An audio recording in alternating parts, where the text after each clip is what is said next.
পরের দিন চাকরি খুঁজতে বের হলাম। চাকরির জন্য কাগজপত্র লাগবে, তাই কলেজ থেকে সার্টিফিকেট ও টিসি আনলাম। এজন্য যেন অনন্যার সাথে আমার দেখা না হয়। চাকরি খুঁজতে খুঁজতে একটা পেলাম। অফিসটা খুব বড় না, মাঝারি, প্রায় 200-300 কর্মচারী রয়েছে। এখানে যে সকল প্রোডাক্ট তৈরি হয় তার সম্পর্কে ভালো ধারণা আছে, তাই যে সকল প্রশ্ন জিজ্ঞাসা করলো সব সঠিক উত্তর দিলাম। যদিও আমি রায়হান চৌধুরীর অফিসে তার দেওয়া কার্ড অনুযায়ী চাকরি করতে পারতাম, কিন্তু ওখানে যাব না, কেননা উনার সাথে আমান চৌধুরী বা অনন্যার বাবার ব্যবসায়িক সম্পর্ক ভালো আছে, যে কারণে উনার ওখানে গেলে অনন্যা জেনে যাওয়ার সম্ভাবনা আছে, তাই ওখানে যাব না। তো এখন বর্তমানে ফিরা যাক। সবকিছু সম্পূর্ণ হওয়ার পর কালকে থেকে চাকরিতে আসতে বলেছে। আমি অফিস থেকে বের হয়ে মিষ্টি নিয়ে বাসার দিকে রওনা দিলাম। বাসায় এসে জানালাম আমার চাকরি হয়েছে, আর উনারাও খুশি হলেন। যেহেতু চাকরি হয়ে গেছে তাই আমাকে অন্য এক ভার্সিটিতে ভর্তি হতে হবে। বাসা থেকে প্রায় অনেকটুকু দূরে একটা ভার্সিটিতে ভর্তি হলাম, অবশ্য অফিস থেকে অনেকটাই কাছে। আর নাইমও এখন ইন্টার দ্বিতীয় বর্ষে পড়ে। পরের দিন সকালে নাস্তা খেয়ে রওনা হলাম অফিসের দিকে। আজকে অফিসে প্রথম দিন, সেভাবেই নিজেকে প্রস্তুত করেছি। অফিসে গিয়ে আমার ডেস্ক দেখিয়ে দেওয়া হলো, আর আমি ওখানে গিয়ে বসলাম। তখন ওই পিয়ন এসে আমাকে বলল, স্যার আপনাকে তার রুমে ডেকেছেন। আমি বললাম আচ্ছা, আমি আসছি। পিয়ন চলে গেল। আমি বসের রুমের দিকে যেতে লাগলাম। এর মাঝে অফিসের কিছু বিবরণ দেই। এখানে সবাই আমার থেকে বয়সে বড়, আর শুনেছি বস নাকি ভালো। বসের রুমের সামনে এসে বললাম, স্যার আসতে পারি? বস বলল, হুম আসেন। আমাদের বসের নাম জয়, আর উপাধি বা বংশের নাম খান। বয়সে আমার মতোই হবে। ওনার বাবা তাকে সব বুঝিয়ে দিয়েছেন, বাবার একমাত্র ছেলে। জয় বলল, তা আপনার নাম তো আবির। আমি বললাম হুম। জয় বলল, এই ফাইলটা নাও আর সম্পূর্ণ করে দাও, আজকেই দিতে হবে এটা। আমি বললাম আচ্ছা। আমি বসের রুম থেকে গিয়ে আমার ডেস্কে বসে পড়লাম, আর স্যারের কথা মতো ফাইলটা রেডি করলাম। যেহেতু এই কাজে আমার ধারণা অনেক, তাই আমি কিছু সময়ের মধ্যে কাজটা করে ফেললাম। আমার কাজের গতি দেখে স্যার অবাক হলেন। স্যার বললেন, এত তাড়াতাড়ি কাজ সম্পূর্ণ করলেন কেমনে? আমি বললাম, আমার এই বিষয়ে ধারণা আছে ভালোই, তাই পেরেছি। সেই দিনের মতো আরো কিছু কাজ করে বাসায় চলে আসলাম। আর বাসায় এসে আমার জন্য একটা সারপ্রাইজ অপেক্ষা করছে, তা আমি জানতাম না, কেননা নাইম আমার জন্য একটা মোবাইল কিনে এনেছে, সাথে একটা সিমও আছে। ফোন কেনার কারণ, আমি আমার আগের ফোনটা অনন্যাদের ওখানে রেখে এসেছি। আমি ফ্রেশ হয়ে হাসানের কাছে ফোন দিলাম। হাসানকে বললাম, মা কেমন আছে? হাসান বলল, হুম ভালোই। কিছু সময় কথা বলে ফোনটা রেখে দিলাম। এভাবে চলে গেল 3 মাস। এখন আমার প্রমোশন হয়েছে ম্যানেজার পদে। ধীরে ধীরে জয়দের অফিসটা অনেকটা বড় হয়েছে। এখন তাদের কর্মী প্রায় 1000। আগের বাসায় আর থাকি না। অফিস থেকে যে ফ্ল্যাট দেওয়া হয়েছে ওটাতেই আমরা থাকি, সাথে একজন কাজের মেয়ে আছে। কিছুদিন পর আমি স্যারকে বললাম, স্যার আমার কিছুদিনের ছুটি লাগবে। স্যার বলল, কি জন্য?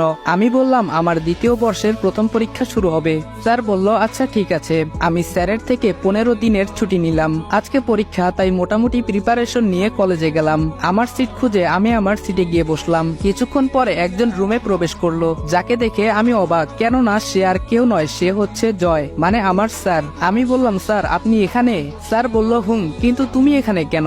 আমি তো এখানেই পড়ি। আমি বললাম, আমিও তো এখানেই পড়ি। জয় বলল, তাহলে তো ভালোই হলো, আজ থেকে এখানে কোনো স্যার নয়, আমরা দুইজন বেস্ট ফ্রেন্ড। এর মাঝে নো তুমি নো আপনি, শুধু তুই, ঠিক আছে? আমি বললাম, আচ্ছা স্যার। থুক্কু জয়। আমার পাশের সিটেই স্যার মানে জয়ের সিট পড়েছে, তাই দুজনকে হেল্প করে পরীক্ষাটা দিলাম। ঠিকমতো পড়তে না পারায় পরীক্ষা এতটা ভালো হয়নি, তবে যেদিন রেজাল্ট দিল তখন দেখলাম আমি আর জয় দুইজনেই টপ 20-এর মধ্যে আছি। এভাবে কয়েকটা মাস কেটে যায়। এখন জয় আমার অনেক ভালো বন্ধু।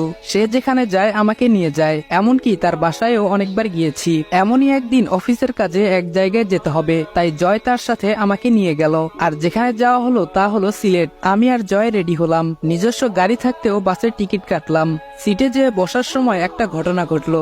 জয় আর আমার দুজনের সিট ভিন্ন জায়গায় পড়লো, তাই অন্যজনের সাথে সিটটা পরিবর্তন করতে চাইলাম, কিন্তু পারলাম না। এদিকে ওর সাথে একটা ছেলে বসলো, আর আমি আমার সিটে বসে পড়লাম। কিছুক্ষণ পরে একটা মেয়ে বাসে উঠলো, আমার সমবয়সী হবে, আর আমার পাশে এসে বসলো। আমি আর একটু জানালার দিকে সরে বসলাম। মেয়েটা বলল, আপনার নাম জানতে পারি? আমি বললাম, আমার নাম আবির। আপনার? মেয়েটি বলল, আমার নাম নীলা। আমি বললাম, ও আচ্ছা, আপনিও কি সিলেট যাচ্ছেন? নীলা বলল, হুম। তা আপনি কি কারণে যাচ্ছেন? আমি বললাম, ফ্রেন্ডের সাথে ঘুরতে প্লাস অফিসের একটা কাজে। নীলা বলল, ও আমিও অফিসের একটা কাজে যাচ্ছি। যাওয়ার মাঝে ওর সাথে আরো কথা হলো, আর যেহেতু সমবয়সী তাই ও বলল তুমি করে বলতে, তাই আমিও ওকে তুমি করে বললাম। এদিকে অনেকক্ষণ পরে আমরা সিলেটে এসে পৌঁছলাম। অনলাইনে বুকিং করা একটা হোটেলে আসলাম। 2 রুম বুক করা ছিল, তাই যে যার রুমে চলে গেলাম। পরের দিন ঠিক করলাম জাফলং ঘুরতে যাব। অফিসের কাজটা আরো 2 দিন পরে, তাই আজকে ঘুরতে বের হলাম।